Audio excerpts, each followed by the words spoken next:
तो दोस्तों नथिंग ऐसी एक यंग कंज्यूमर इलेक्ट्रॉनिक ब्रांड जो कि आते ही मार्केट में अपनी हाइप के साथ में तहलका मचा देती है और छा जाती है। दरअसल यहाँ पे नथिंग की शुरुआत हुई थी जनवरी 2021 को और सेम ईयर 2021 में ही जुलाई के अंदर नथिंग अपना सबसे पहला कमर्शियल प्रोडक्ट लॉन्च कर देती है जो कि होता है नथिंग ईयर 1 उनके TWS। उसके बाद नेक्स्ट ईयर जुलाई 2022 के अंदर मतलब कि सेम महीने के अंदर ही नथिंग यहाँ पे लॉन्च करती है अपना सबसे पहला स्मार्टफोन नथिंग फोन 1।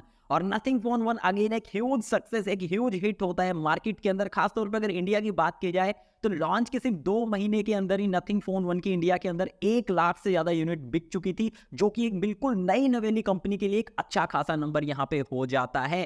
और अगर ग्लोबली भी देखें तो अभी तक नथिंग फोन 1 की 8 लाख से ज्यादा यूनिट्स बिक चुकी है और ग्लोबली नथिंग ने यहाँ पे अपने 1 मिलियन गुड्स अभी तक सेल कर दिए हैं। तो इससे पता लगता है कि नथिंग अपने हर एक नए प्रोडक्ट लॉन्च के साथ में नए पैमाने, नई सीढ़ी यहाँ पे चढ़ती जा रही है। और इन्हीं नंबर्स और अपनी सक्सेस के चलते नथिंग हाल फिलहाल में उठाता है $100 मिलियन की फंडिंग। और नथिंग यहाँ पे रुकता नहीं है। हाल ही में उन्होंने जुलाई 2023 के अंदर लॉन्च किया अपना दूसरा स्मार्टफोन पोर्टफोलियो के अंदर जो कि है नथिंग फोन 2, जो कि अगेन लग रहा है हाइप से कि एक ह्यूज सक्सेस यहाँ पे होने जा रहा है। अब इस सब के पीछे आपको पता ही है किसका दिमाग है, नथिंग के फाउंडर और CEO काल पे, जिसे कि चाइनीज जो उनका नेम है क्योंकि इनकी जो मदरलैंड है वो चाइना है, तो चाइना में उनका नाम है यहाँ पे यू।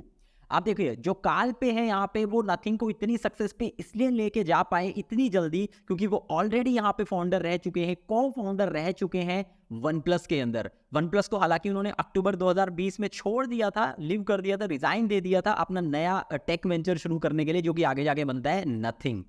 अब देखिए यहाँ पे अगर काल पे या फिर यूं बोलूं कि पे यू की अगर यहाँ पे बात की जाए तो इनका जन्म यहाँ पे हुआ था चाइना बीजिंग के अंदर, लेकिन उसके बाद यहाँ पे ये स्वीडन मूव कर जाते हैं अपनी फर्दर स्टडीज के लिए। इन्होंने यहाँ पे एडमिशन लिया था स्टॉकहोम स्कूल ऑफ इकोनॉमिक्स में, जहाँ से ये ड्रॉप आउट है। जी हाँ, यहाँ पे ड्रॉप आउट है, इन्होंने अपना कॉलेज पूरा नहीं किया कभी भी, लेकिन उसके बाद इन्हें स्वीडिश सिटीजनशिप मिल जाती है और अभी के टाइम पे स्वीडन के ही नागरिक हैं। तो आप इन्हें बोल सकते हो चाइनीज स्वीडिश, आप इन्हें बोल सकते हो क्योंकि चाइना में पैदा हुए, उसके बाद स्वीडन मूव कर गए और अभी के टाइम पे स्वीडन के ही नागरिक हैं। इसके बाद दोस्तों 2020 में वन प्लस को छोड़ने के बाद काल पे शुरू करते हैं नथिंग। जी हाँ, जो कंज्यूमर इलेक्ट्रॉनिक ब्रांड है नथिंग, और उसे यहाँ पे रजिस्टर करवाते हैं लंदन यूके के अंदर, मतलब कि इंग्लैंड के अंदर। तो अभी के टाइम पे टेक्निकली अगर आप देखते हैं तो जो हेड क्वार्टर है नथिंग का वो भी यहाँ पे लंदन के अंदर ही है, मतलब यूके के अंदर है, और वहीं पे जो कंपनी है वो रजिस्टर्ड भी है। तो टेक्निकली हम यहाँ पे बोल सकते हैं नथिंग के जो कंज्यूमर इलेक्ट्रॉनिक ब्रांड है ये चाइनीज बिल्कुल भी नहीं है, ये यहाँ पे एक लंदन यूके बेस्ड कंपनी हो जाती है आज के टाइम पे। लेकिन क्या हम यहाँ पे ऐसा बोल सकते हैं कि जिस तरीके से सैमसंग एक साउथ कोरियन जायंट है या फिर एप्पल यहाँ पे अमेरिका की कंपनी है और इनके जो प्रोडक्ट है वो भी पूरी तरीके से अमेरिकन या फिर साउथ कोरियन है सैमसंग के, क्या उसी तरीके से नथिंग के जो प्रोडक्ट है वो पूरी तरीके से यूके के हैं? तो नहीं, ऐसा बिल्कुल भी नहीं है। दरअसल अगर आप नथिंग के जो प्रोडक्ट है फ्लिपकार्ट के ऊपर कहीं पे भी आप जाके देखोगे तो ओरिजिन वहां पे आपको लिखा दिखेगा इनका प्रोडक्ट्स का चाइना। जी हाँ, अगर नथिंग फोन 1 की यहाँ पे बात की जाए तो वहां पे BYD इलेक्ट्रॉनिक्स ने उनके जो प्रोडक्ट है वो यहाँ पे बनाया था नथिंग फोन 1, और BYD इलेक्ट्रॉनिक्स खुद एक चाइनीज कंपनी यहाँ पे हो जाती है। लेकिन उसके बाद अगर आप नथिंग फोन 2 या फिर इनके TWS देखते हैं तो वहां पे तो साफ लिखा हुआ है प्रोडक्ट का जो ओरिजिन है वो यहाँ पे चाइनीज है। अब इस प्रोडक्ट के ओरिजिन चाइना का मतलब यहाँ पे क्या हो जाता है, ये क्या इस तरीके से चाइनीज प्रोडक्ट यहाँ पे हो जाते हैं?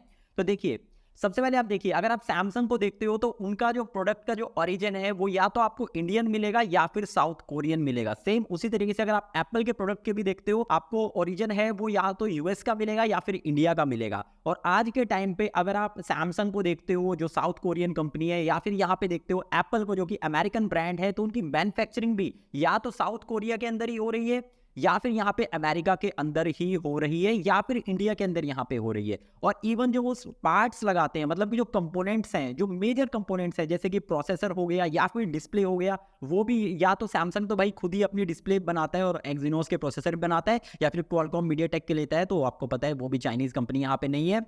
और सेम इसी तरीके से एप्पल तो खुद का प्रोसेसर लगाता है भाई, बायोनिक चिप, और जो डिस्प्ले है वो खुद भी बनाता है, या फिर सैमसंग से, LG से, या फिर कुछ और जापानीज कंपनी है शार्प वगैरह, उनसे यहाँ पे खरीद के अपने स्मार्टफोन्स में लगाता है। तो आप बोल सकते हो मोटे मोटे तौर पे आज के टाइम पे जो एप्पल और सैमसंग है वो पूरी तरीके से सेल्फ रिलायंस है। मुझे नहीं लगता कि कोई खास चाइनीज़ जो कंपोनेंट है वो अपने स्मार्टफोन में लगाते होंगे। मैंने काफ़ी रिसर्च करी, मुझे नहीं मिला, आपको पता है तो कमेंट सेक्शन में ज़रूर से बताना। लेकिन यहीं पे ऑन अदर हैंड अगर यहाँ पे नथिंग इस कंपनी की बात की जाए तो इनका ओरिजिन चाइना है प्रोडक्ट्स का। अब कैसे इस चीज़ को यहाँ पे समझिए, जैसा कि नथिंग के जो फाउंडर हैं काल पे, उन्होंने खुद नथिंग फोन 2 के लॉन्च इवेंट के अंदर बताया था कि उनकी 3 फैसिलिटीज़ हैं बेसिकली।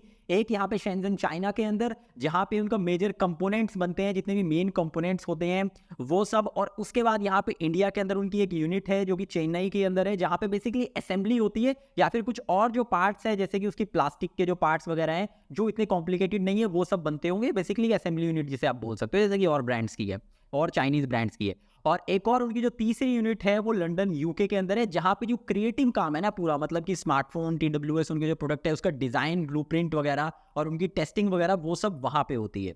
और तो ये इस तरीके से 3 यूनिट्स के हिसाब से जो नथिंग है यहाँ पे काम करती है। तो कंक्लूजन यहाँ पर ये निकल कर आता है कि नथिंग ये जो कंज्यूमर इलेक्ट्रॉनिक ब्रांड है, ये जो टिपिकल चाइनीज ब्रांड है जैसे कि BBK इलेक्ट्रॉनिक्स की हो गई या फिर MI की हो गई, सेम उसी तरीके से काम कर रही है। मतलब कि ओरिजिन चाइना ही है इनके प्रोडक्ट्स का। यहाँ पे मेजर जो पार्ट्स हैं वो सब वही बनते हैं चाइना के अंदर, और बाकी इंडिया में असेंबली यहाँ पे लाके कर रहे हैं।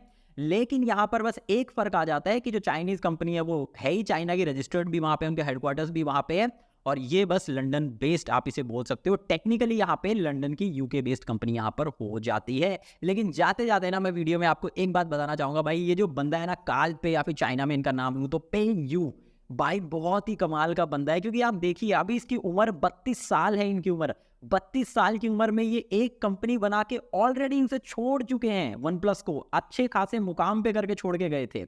उससे अच्छा खासा पैसा इन्होंने कमाया, बाकी और इन्वेस्टर से पैसा लेके इन्होंने अपनी नई कंपनी, नया वेंचर नथिंग यहाँ पे शुरू की। और भाई 32 साल की उम्र में भाई लड़के ने क्या क्या यहाँ पे कर दिया। और हम लोग आम इंसान क्या करते हैं भाई 32 साल की उम्र तक? कुछ लोग तो हम जैसे सरकारी नौकरियां ही ढूंढते रह जाते हैं। हालांकि मैं किसी को डीमोटिवेट नहीं कर रहा हूँ, लेकिन मैं बोल रहा हूँ भाई 32 साल की उम्र तक भी क्या कुछ किया जा सकता है इस चीज़ के बारे में। दोस्तों इस वीडियो को लेते हैं, मुझे उम्मीद आपको वीडियो पसंद आएगी। वीडियो पसंद आए तो वीडियो को लाइक जरूर से कर देना। और भाई चैनल पर नहीं हो पहली बार आए तो चैनल को सब्सक्राइब करके बेल आइकन को जरूर से दबा देना। और मैं मिलता हूँ हमेशा की तरफ से नेक्स्ट वीडियो, तक के लिए बाय एंड टेक केयर।